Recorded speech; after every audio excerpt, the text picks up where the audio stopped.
잠을 자다가 깼는데 자기 몸이 둥둥 떠 있더랍니다. 이게 뭐지 하고 봤는데 지붕 위에 자기 몸이 둥둥 떠 있더래요. 똑바로 서가지고 자기 몸이 이렇게 똑바로 서서 둥둥 떠 있는데 어딘가 하늘을 향해서 몸이 쫙 날아가더래요. 몸이. 그러니까 막 집도 보이고 동네도 보이고, 그리고 주변을 둘러봤더니 자기와 똑같은 모습으로 하늘을 막 군데군데에서 어딘가로 막 날아가고 있더래요. 자기와 똑같은 자세로 전혀 모르는 사람들이 군데군데 여기저기서 막 하늘로 막 날아가고 있더랍니다. 그래서 이게 뭐지? 뭐지? 하면서 어디로 가는지도 모르게 하염없이 쫙 하늘을 날아가다가 한참 날아가다가 어딘가에 딱 도착을 했대요. 도착을 했는데 지금으로 치면 경복궁처럼 생긴 궁전이 보이더래요. 궁궐이. 경복궁처럼 생기는 궁궐이 보이고 큰 대문이 있더래요. 엄청나게 큰 대문이 있는데 대문 앞에 창과 칼을 든 사람들이, 무사들이, 장군들이 문 앞을 지키고 있더랍니다. 그 대문 앞에 수많은 사람들이 한 줄로 줄을 서가지고 대문 안으로 들어가고 있거든요. 딱 봐도 무슨 문 같아요? 저승문 같죠? 그 경복궁 같은 그 큰 궁전에, 그 대문에, 큰 대문에 사람들이 줄 지어가지고 한 명씩 한 명씩 쏙쏙 들어가는데 자기도 이렇게 줄을 쓰다가 대문 앞에 딱 멈췄는데 대문 앞에 어느 판관 포청천 아시죠? 판관 포청천에 나오는 판관처럼 옷을 입은 할아버지가 이렇게 큰 탁자에 책 하나 올려놓고 이렇게 신분 확인하면서 대문 안으로 들어보내더래요. 우리 집 일종의 서기 역할인 것 같아요. 서기. 이 초등학생이 자기 차례가 딱 됐는데 그분이 이렇게 책을 보더니 깜짝 놀라더래요. 그리고 눈이 동그래져가지고 이름이 어떻게 되냐? 너 생년월일이 어떻게 되냐?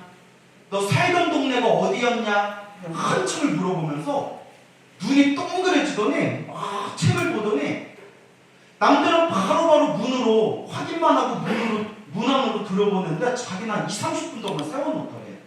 느낌상 20-30분 동안 자기 세워놓고 이렇게 책을 보더니 아이고 야 잘못 왔다 이러더래요. 이런 사건이 많아요. 제가 불교서라 우리 불자님들 그런 어떤 가피 이야기, 영업 이야기 듣다 보면 저승 갔다가 아이고 잘못 왔다 하고 돌려보내는 이야기가 많거든요. 야 너 잘못 왔다 이러더래요. 그러면서 빨리 돌아가라 하면서 개 한 마리를 이렇게 꺼내주더래요. 뭐요? 개. 작은 강아지 한 마리를 딱 꺼내더니 요 강아지를 쫓아가라 이러더래요. 그래서 강아지가 막 앞으로 막 달려가는 거 초등학생 막 뛰어갔대요. 빨리 가라 이래가지고 막 뛰어가다가 갑자기 몸이 붕 떠가지고 다시 하늘을 막 날면서 왔던 길을 되돌아서 다시 막 돌아가더래요. 그래서 한참을 날다가 집안에 딱 자기 집에 도착하는 순간 눈을 딱 떴대요. 눈을 딱 떴는데 몸이 너무 이상하더래요. 막 깜깜하고 몸이 너무 이상하더래요. 정신 차려봤더니 어디 앉았을까요? 관 속이었대요. 관에서 40년 전 얘기예요. 뭐 어쩔 줄 몰라가지고 몸으로 막 흔들어가지고 몸을 막 부딪혔대. 몸부림을 치니까 아이고 그나마 땅속에 있었으면 어쩔 뻔했어요. 딱 발인을 코앞에 두고 장례식장에서 관에서 꽝꽝꽝꽝 소리 나니까 사람들이 놀래가지고 장례식장 중간 그때 이틀째인가 3일째였대요. 발인을 코앞에 두고 야 이거 뭔 소리냐 하고 관짝을 열어봤더니 애가 깨어난 거예요. 엄마가 하루아침에 아들이 숨이 끊겨가지고 내내 대성통곡을 하면서 울다가 관 속에서 아들이 깨어나니까 그 자리에서 엄마가 졸도를 했대요. 그래서 그렇게 꿈속에서 경복궁 같은 궁전 문 앞에서 태자 맞아가지고 강아지 따라서 돌아온 초등학생이 40년 전에 있었답니다. 그 얘기를 제가 있는 사찰에서 저한테 공부 배우고 계시는, 불교 공부하고 계시는 거사님께서 자기 고등학생이었을 때 고등학교 친구가 직접 체험한 이야기라고 저한테 직접 해주신 말이에요. 참 신기하죠? 근데 이런 일이 은근히 많아요. 근데 제가 강아지 했을 때 깜짝 놀랐어요. 왜냐? 저 어렸을 때 저희 어머니하고 언니 동생 하시던 친구분이 있었어요. 저 어렸을 때 저도 기억나는 아줌마가 계시는데, 저 수원 지동에 살고 계셔서 지동 아줌마라고 불렀는데, 지금은 살아계신지 돌아가셨는지 잘 모르겠어요. 못 뵌 지가 한참 됐거든요. 거의 30년이 넘었는데, 그 어렸을 때 그 아주머니께서, 제가 어렸을 때 그 아주머니하고 친분도 있고 아줌마 했던 기억이 있는데, 그 아주머니께서 직접 체험하신 이야기예요. 아주머니가 살아오면서 풍파가 많으셨대요. 풍파가 많았는데, 당신이 젊었을 적에 그 수원 지동에 순댓국밥집을 했대요. 여러분 순댓국밥 좋아하세요? 예, 갑자기 또 밥 먹는 얘기하고 있어요. 오늘 밥 맛있게 드셨어요? 네. 예, 어제 진지 드셨습니까? 예. 자, 그래가지고 순댓국밥집을 했는데, 그 조그만 이렇게 순댓국밥집 가게를 열고 옆에 이렇게 조그만 쪽방이 있었대요. 옛날에는 순댓국밥을 막 24시간 했대요. 술송님이 만나가지고. 그래서 자기 동생하고 따르던 여자분이랑 둘이 이제 순댓국밥집을 하면서 그 새벽에 쪽방에서 이렇게 누워서 좀 쉬고 잠을 자고는 했답니다. 그날도 이제 쪽방에서 이 아줌마랑 같이 일하는 종업원이랑 같이 이렇게 잠이 들었는데, 자다가 저승사자가 찾아왔대요. 저승사자가 찾아와서 오너라, 따라오너라. 그래서 이제 저승사자 따라서 길을 걷고 염라대왕 앞에 딱 멈췄대요. 근데 염라대왕이 딱 장부를 보면서 아이고 잘못 왔다 이러더래요. 저 어렸을 때 그 아줌마가 실제로 체험하신 거예요. 야, 잘못 왔다 이러더래요. 야, 어서 돌아가라, 빨리 돌아가라 하면서 이렇게 이야기하시더래요. 언젠가 네가 나중에 다시 내 앞에 서게 될 것이다. 다시 내 앞에 설 테니까 지금은 돌아간다 하더라도 착한 일 많이 하고 와야 된다. 뭐 많이 하고 와야 된다? 착한 일을 많이 하고 와야 된다. 하고 돌려보내더래요. 그러면서 그때 염라대왕이 뭐라고 하냐면 저 하얀 강아지를 따라가라 이랬대요. 무엇을 따라가라? 하얀 강아지를 따라가라. 그러니까 제가 아까 그 초등학생도 초등학생 앞에서 뭐 꺼내주고 따라가라고 했어요? 강아지 따라가라고 했잖아요. 제가 그 얘기 듣는 순간 그 얘기해 주신 거사님한테 혹시 그 강아지가 하얀색이었나요? 물어보니까 그건 모르겠어요. 저도 그냥 강아지라고만 들었어요. 이러더라고요. 근데 그 아줌마도 염라대왕이 저 하얀 강아지를 따라가라 이러더래요. 그러니까 그 하얀 강아지. 저도 무슨 색 입고 있어요? 하얀색 입고 있잖아요. 뭐 묘한 게 있나 봐요. 예, 웃자간 얘기예요. 그래서 그 하얀 강아지를 막 따라가는데 그 강아지가 막 달려가더래요. 그래서 강아지야 같이 가 하는데 강아지가 다리를 넘어가더래요. 다리를. 큰 강의 다리를 넘어가서 강아지 따라서 다리를 막 중간쯤 왔을 때 다리가 와르르 하고 무너지더래요. 다리가 무너지면서 몸이 풍덩 바다에 빠져가지고 새까만 바닷속에서 하염없이 바다 밑으로 막 떨어지다가 딱 정신 차렸더니 응급실이었대요.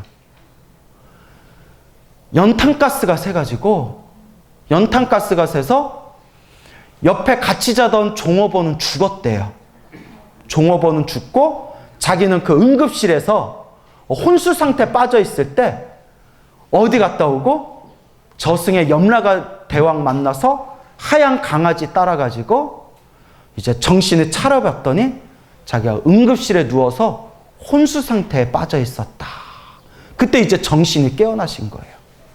그래서 평소에 이런 말씀을 많이 하셨대요. 나 착하게 살아야 돼. 나 착하게 살아야 돼. 염라대왕님이 분명히 나한테 말씀하셨어. 착하게 살고 돌아와야 된다. 착하게 살고 다시 여기에 와야 된다 하고 나 돌려보내셨어.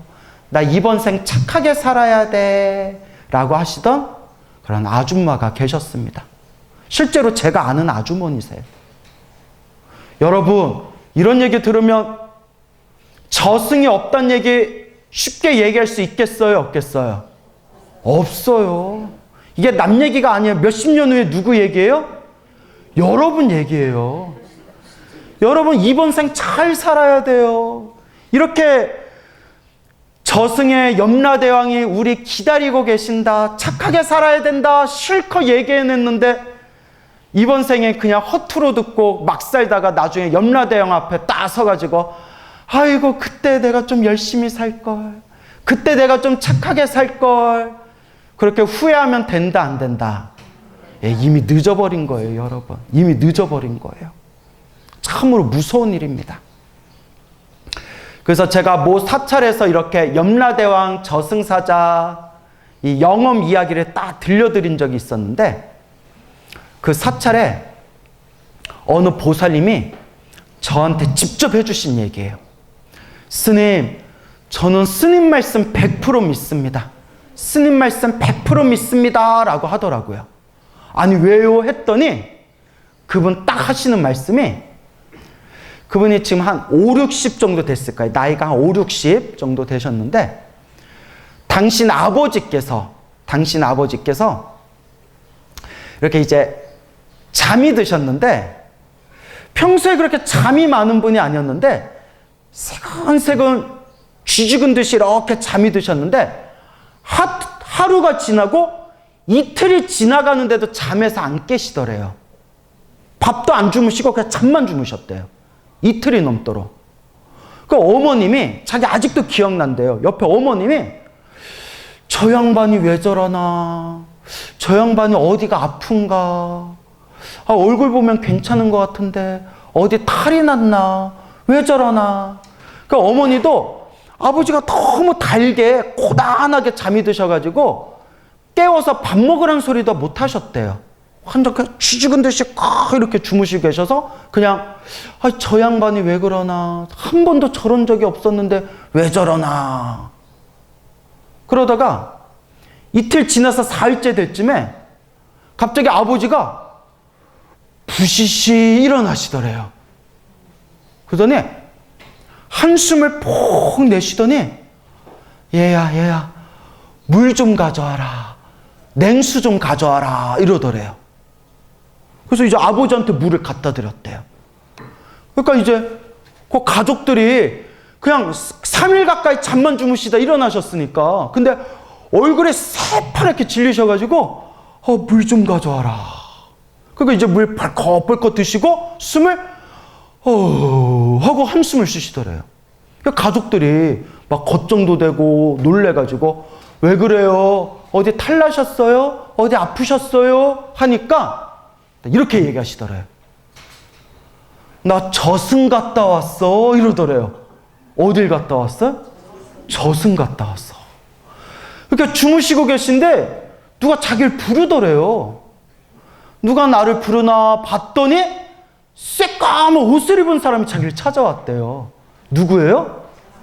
저승사자. 따라오시오. 나 가면 안 되는데.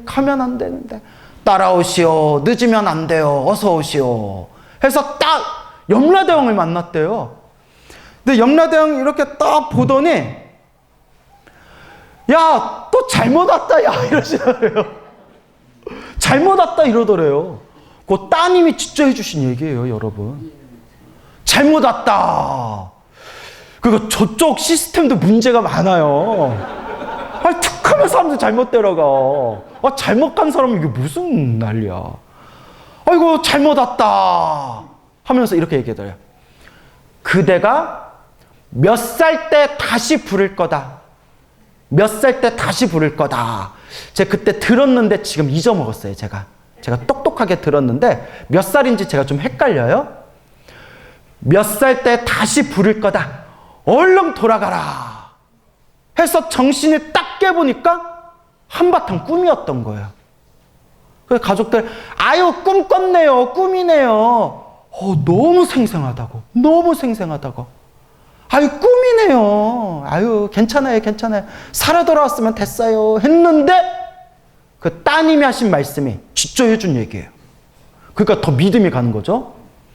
스님, 저희 아버지가 평소에 그 꿈꾸고 나서 몇 살 때 나 부른다고 했는데, 몇 살 때 나 부른다고 했는데 하시더니 딱 그 연세 때 딱 세상 떠나셨어요.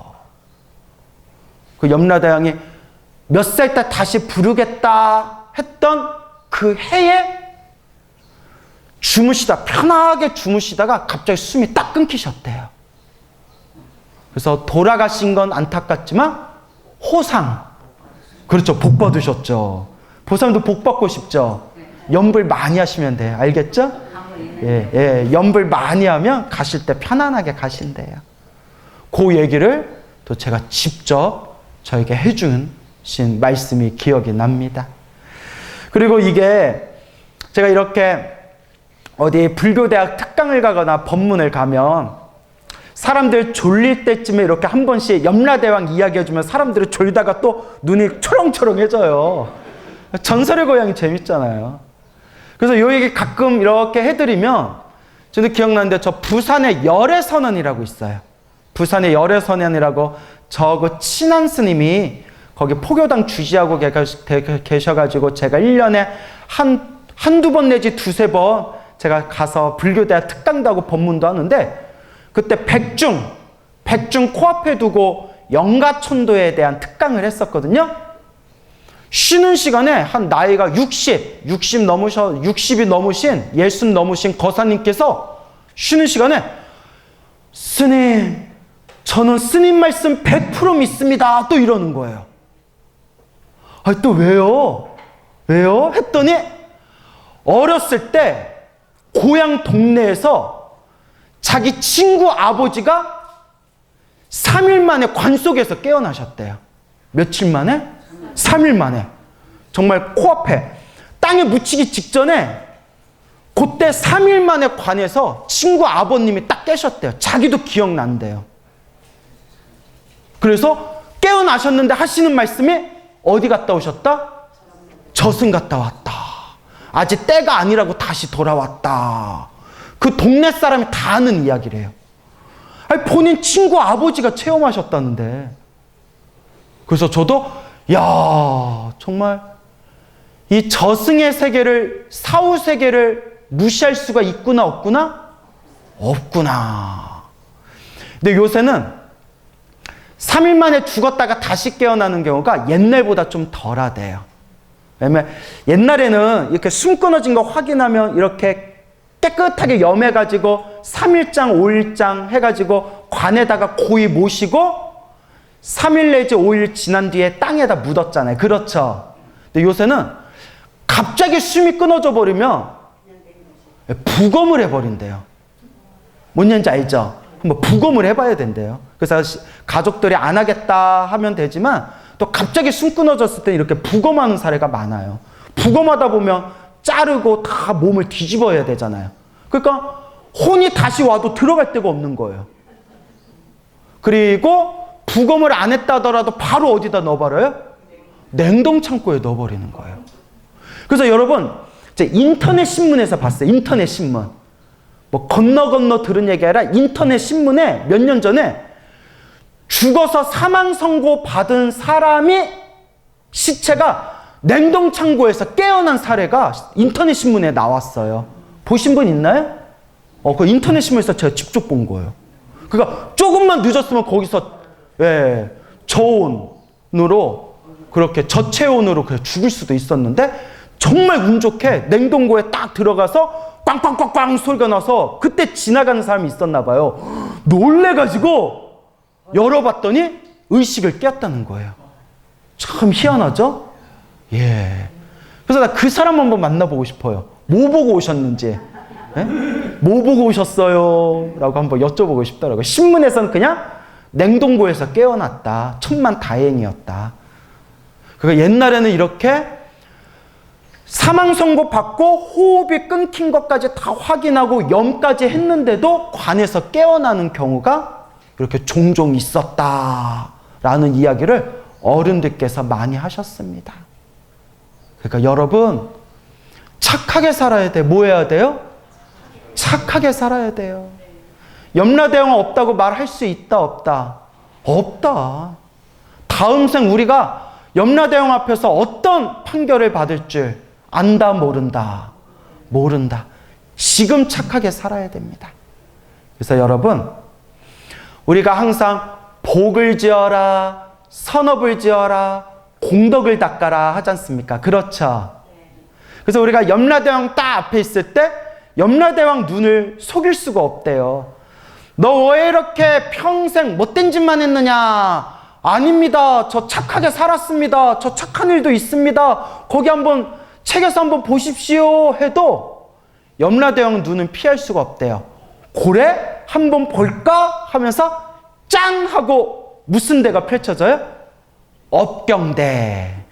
내 업을 비춰주는 거울이 싹 펼쳐지면서 그 거울 속에서 우리가 지었던 업의 모습이 그대로 나타난대요. 그래서 염라대왕의 눈은 피할 수가 없다라고 큰 스님들도 말씀하신 겁니다.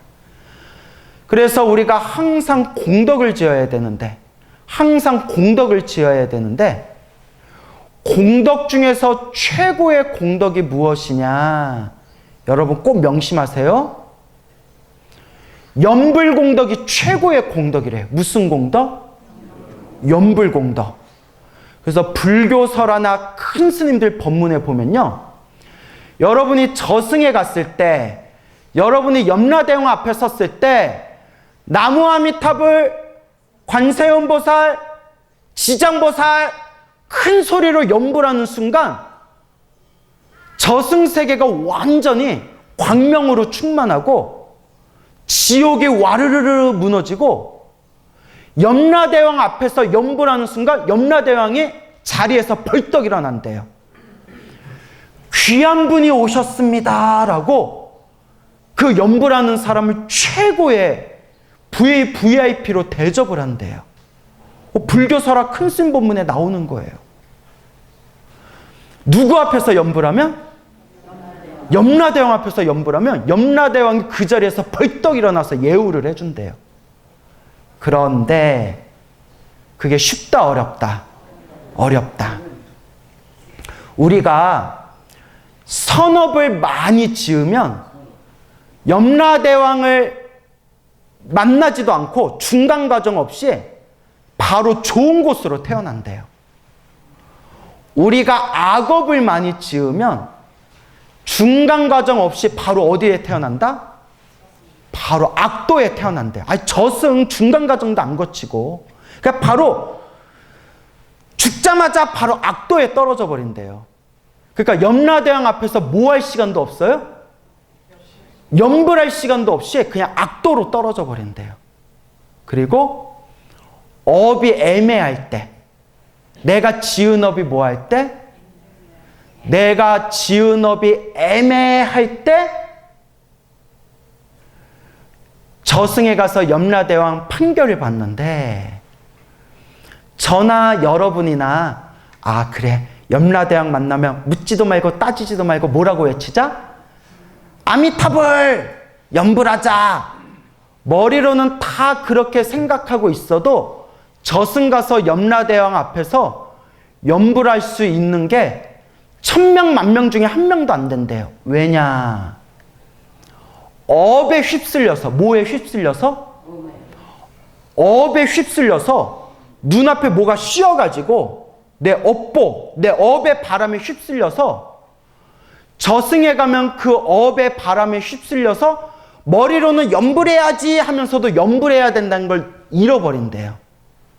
마치 여러분들이 비유를 들자면 낮에는 부처님 앞에서 절에 와서 기도하고 법문 듣고 나무아미탑을, 관세음보살, 지장보살 낮에는 실컷 기도해놓고 밤에 잠들어서 꿈을 꾸면 꿈속에서는 딴짓하듯이 평상시에는 내가 죽으면 염라대왕 앞에서 염불해야지, 염불한다고 하면 염라대왕이 벌떡 일어나서 예우해 준다고 했는데 염불해야지 하면서도 막상 저승에 가면 내 업의 바람에 휩쓸려서 염불 소리가 난다 안 난다? 염불해야 된다는 걸 그냥 놓쳐버리고 잃어버린대요. 그래서 큰 스님들이 간곡하게 말씀하시는 게 염불이 습관이 돼야 된다. 뭐가 돼야 된다? 습관이 돼야 된다. 뼛속까지 염불하는 게 스며들어야 된대요.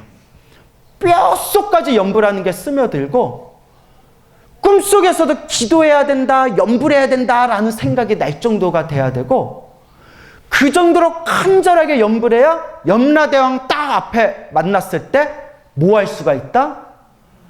나무아미탑을, 관세음보살, 지장보살 염불할 수가 있다 라고 큰 스님들께서 이야기하셨습니다. 그러니까 여러분 간곡하게 기도하고 염불하셔야 돼요. 간절하게 기도하고 염불하셔야 됩니다. 아시겠죠? 열심히 하시는 분들은 열심히 하는데 절에 다니시는 분들 중에서도 기도 안 하는 분들은 정말 기도 안 해요. 참 희한하죠? 여기 앉아 계신 분들은 어떻게 매일매일 염불하고 기도하고 계시나요? 예, 그 관상 보니까 열심히 안 하는 것 같은데. 예. 우리 열심히 하시는 분은 열심히 하시고요. 예. 왜 신경질을 내세요? 열심히 하는 분은 열심히 하시고요. 예. 그리고 우리 불자님들도 제가 항상 불자님들한테 드리는 이야기지만 법문을 많이 들어야 된다. 뭘 많이 들어야 된다? 법문을 많이 들어야 된다.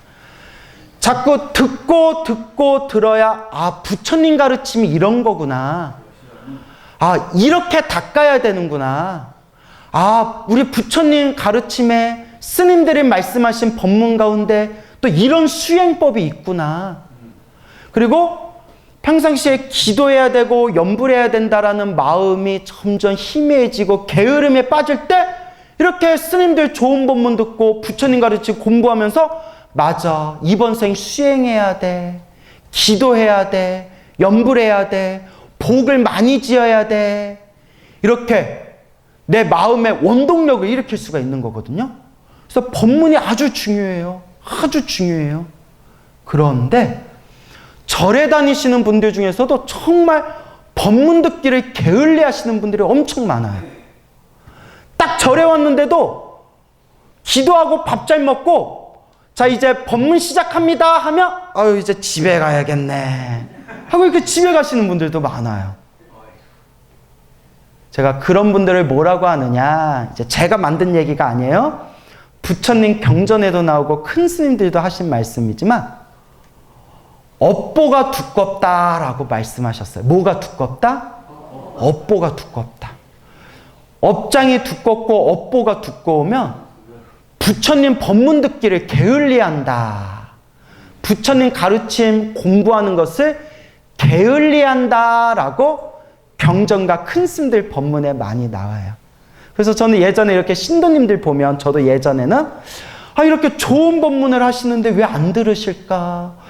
저 스님 법문 너무, 저 큰 스님 법문 너무 좋은 법문인데 왜 사람들이 이렇게 관심을 기울이질 않을까 했는데 이미 2600년 전에 부처님 경전에 나오더라고요. 무엇이 두껍구나? 업보가 두껍구나.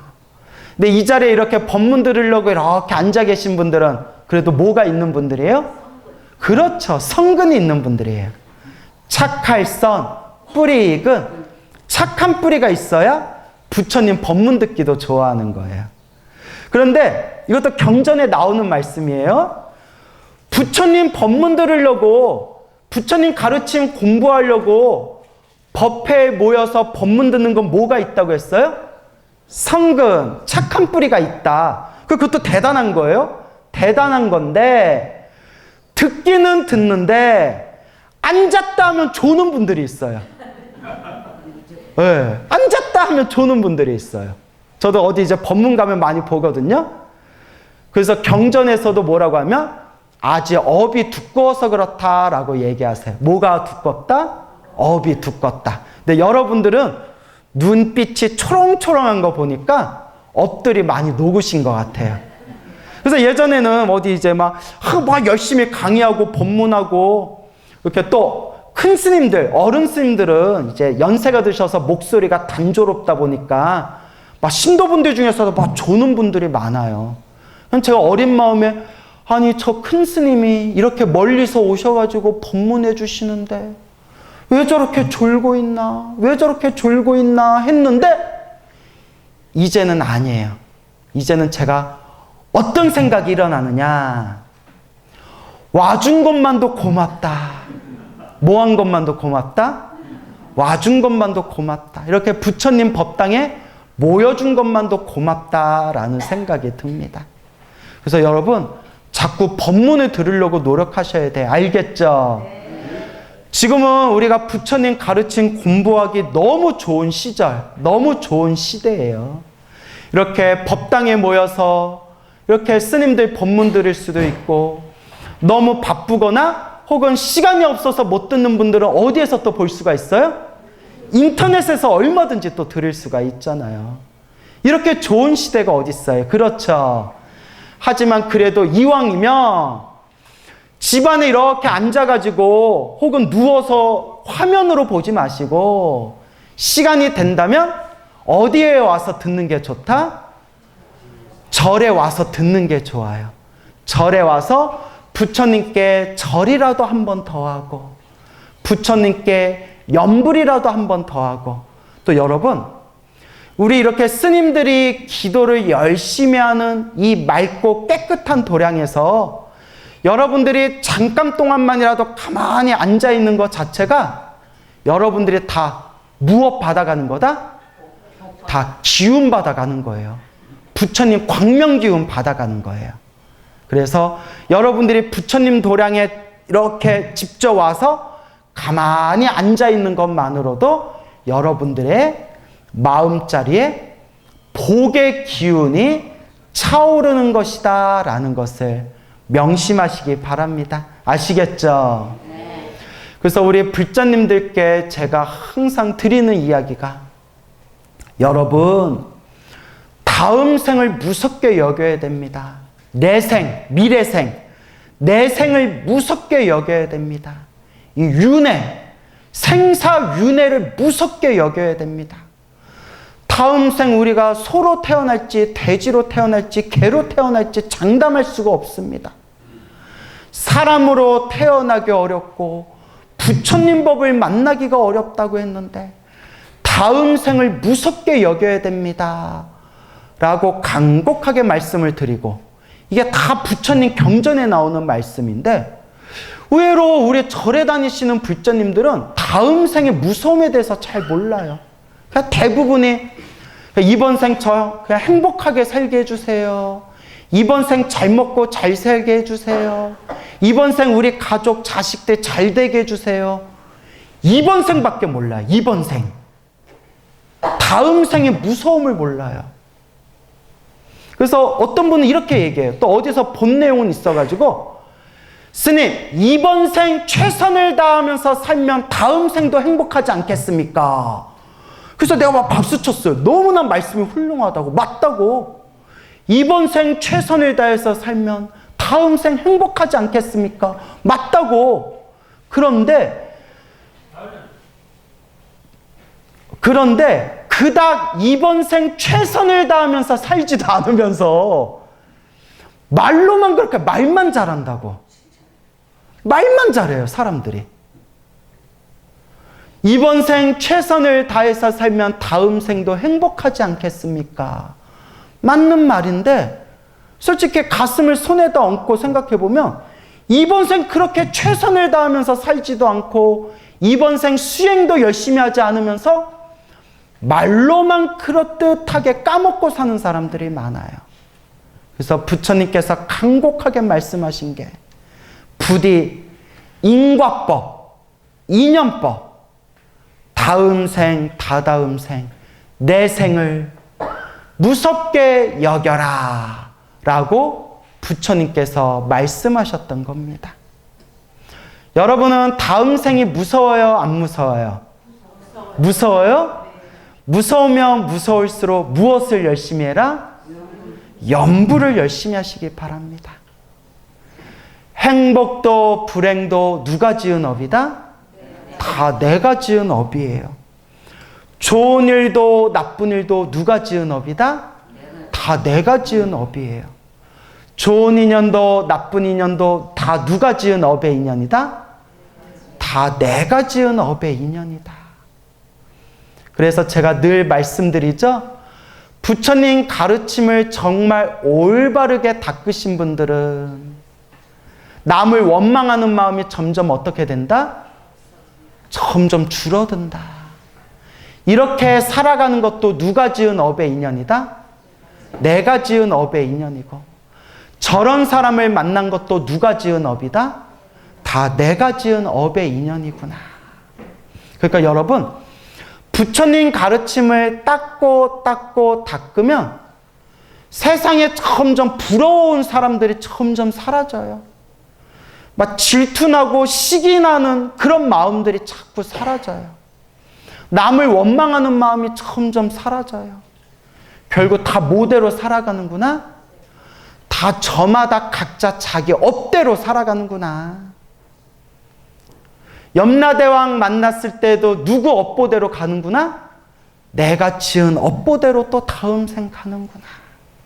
그러니 여러분, 이번 생 우리에게 주어진 최고의 숙제는 복을 짓고 선업을 짓고 공덕을 닦고, 그리고 여러분들께 꼭 당부드리고 싶은 게 숨 끊어지는 그 순간에도 뭐 할 정도는 돼야 된다? 염불하면서 숨 끊어질 정도로 여러분들이 간절하게 염불해야 된다. 여러분들이 숨 끊어지는 순간에도 딱 나무아미탑을 염불할 정도가 되면, 관세음보살, 지장보살 염불할 정도가 되면, 이건 제 얘기가 아니에요. 팔만대장경에 나오는 말씀이고 큰 스님들 말씀이에요. 죽으면서 염불할 정도가 되면, 염불하면서 숨 끊어진 사람은 저승에도 안 가고 염라대왕도 안 만난대요. 저승사자도 안 찾아오고 저승에도 안 가고 염라대왕도 만날 일이 없이 염불하다가 숨 끊어진 사람은 다이렉트로 누가 오신다? 부처님이 찾아오신대요. 생각해 보세요, 여러분. 나무 아미타불 하면서 내가 숨 끊어지는 순간 아미타 부처님이 직접 찾아오셔서 나를 연꽃 위에 태워서 극락세계로 데려가실 거고, 관세음보살, 지장보살 염불하면서 숨 끊어진 불자 앞에 관세음보살님이 환한 미소를 짓고, 지장보살님이 육한장 지팡이를 짓고, 오너라 오너라 염불행자여 어서 나를 따라오너라 하고 나를 직접 불국토로 이끌어 주신대요. 이번 생 사람으로 태어나 평생 불법을 닦은 불자라면 여러분 죽은 뒤에 저승사자가 찾아왔으면 좋겠어요? 불보살님이 찾아왔으면 좋겠어요? 불보살님이 찾아왔으면 좋겠죠? 여러분 이번 생 사람으로 태어나 이렇게 절에 열심히 다니고 이렇게 열심히 절에서 기도하고 복을 짓고 공덕을 닦았는데, 이왕 다음 생 새로운 몸을 받을 거 염라대왕 앞에 서서 판결을 받았으면 좋겠어요? 다이렉트로 부처님께서, 보살님들께서 직접 나를 인도해 주시면 좋겠어요? 불보살님께서 직접 나를 인도해 주시면 얼마나 불자로서 이번 생 최고의 영광이겠습니까? 근데 어렵지가 않대요, 여러분. 절대 어렵지가 않대요. 뭐 할 정도만 되면 된다? 숨 끊어질 때 누구를 부르면서? 아미타불. 부처님, 보살님, 불보살님 이름을 부르면서 숨 끊어질 정도로 간절하게 연불 하는 사람은 반드시 불보살님을 나를 환한 광명의 세계로 이끌어 주실 것이다. 우리 부처님 경전가 큰 스님들께서 누누이 하신 말씀입니다. 그러니까 연불이 무엇이 돼야 된다? 습관이 돼야 된다. 제가 신도님들한테 연불하세요, 연불이 습관이 돼야 됩니다, 연불이 습관이 돼야 됩니다 말씀하시지만 이게 남 얘기가 아니라 제 얘기예요. 제가 절에 있으면서 우리 또 노스님들 많이 뵀잖아요. 평생 절에서 사셨던 노스님들 중에서도 돌아가실 때 힘들게 고생 힘들게 돌아가신 분들을 여럿 보고 들었어요. 그때 딱 느낀 게 머리 깎고 승복 입었다고 해서 다음 생 보장받는 게 아니다. 머리 깎고 승복 입고 평생을 절에 사셨는데도 돌아가실 때 저렇게 힘들게 돌아가시고 돌아가실 때 저렇게 깜깜하게 그냥 휙 하고 세상을 떠나버리시는구나. 이게 남 얘기가 아니라 내 얘기구나. 몇십 년 후에 내 얘기겠구나. 그래서 제가 여러분들한테 연불하세요가 저한테 하는 얘기예요. 아시겠죠? 그런데 머리 깎고 승복 입은 우리 스님들도 이번 생 숨 끊어질 때 어떻게 가는지 모르고 가는 경우가 숱하게 많은데 여러분들은 어떡할 거예요? 머리 기르고 솥복 입고 바깥 세상에서 온갖 탐욕과 성냄과 어리석음에 물들어 있다가 이번 생 그냥 깔짝깔짝 연불하고 이번 생 깔짝깔짝 절에 와서 수행하고 그러다가 여러분 숨 끊어질 때 여러분들은 성성하게 또렷또렷하게 깨어있을 자신이 있느냐 이 말씀입니다. 저는 제가 자신이 없기 때문에 매일매일 간절하게 짧은 순간이라도 부처님 제발 제가 다음 생에는 부디 우리 아미타 부처님 가사자락이라도 붙들고 극락세계 편안하고 고요한 마음으로 극락세계 가게 해주세요. 간절하게 제가 연불을 하는 겁니다. 우리 중생들이 가야 할 마음의 고향 아미타불 극락세계. 그러니까 여러분 원래 열심히 하는 분들은 원래 열심히 기도하고 연불하시면 되고 내가 조금 기도를 게을리했다, 내가 좀 연불을 게을리했다라고 생각되시는 분들은 오늘부터라도 간절하게 연불하시기 바랍니다. 알겠죠? 그래서 우리 다음 생에 극락세계에서 서로 아이고 전생의 광우 스님, 아이고 전생의 광륜사 신도분들 이렇게 이제 극락세계에서 만나야지. 딱 서로 만났는데 막 지옥, 악귀, 막 축생, 막 사막대에서 서로 만나면 얼마나 뻘쭘하겠어요. 근데 만약에 우리가 지옥에서 만나잖아요. 누가 더 창피하겠어요? 제가 더 창피할 거 아니에요. 머리 깎고 승복 입고 여러분 앞에서 법문했던 스님이 전생의 스님이 지옥에서 만나면 누가 더 창피해요? 내가 더 쪽팔릴 거 아니에요. 그죠 여러분? 그래서 다음 생 안 쪽팔리려고 연불 열심히 하는 거예요. 우리 광륜사 평생 나무아미탑을 연불하셨던 이 시대의 진정한 성인이셨던 우리 청화큰 스님의 유흥과 이 맑고 깨끗한 기운이 담겨있는 우리 이 광륜사에서 우리 광륜사 신도분들 매일매일 열심히 연불하셔서 숨 끊어질 때에도 뭐 하면서? 연불하면서 이 숨 끊어지는 순간에도 연불하면서 우리가 이번 생을 아름답게 마무리하고 우리가 다음 생에는 저 맑고 환하고 깨끗한 광명의 세계 어디에서 만납시다? 극락세계에서 만납시다. 우리 다 함께 약속합시다. 여러분 성불하십시오.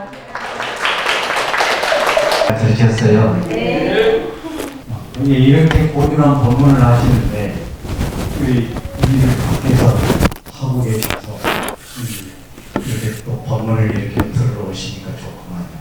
이렇게 훌륭한 스님을 초청해서 우리가 법문을 듣는데 하여튼 뭘 하더라도 멈추고 우리가 법문을 듣는 것은 너무나 당연한 것입니다.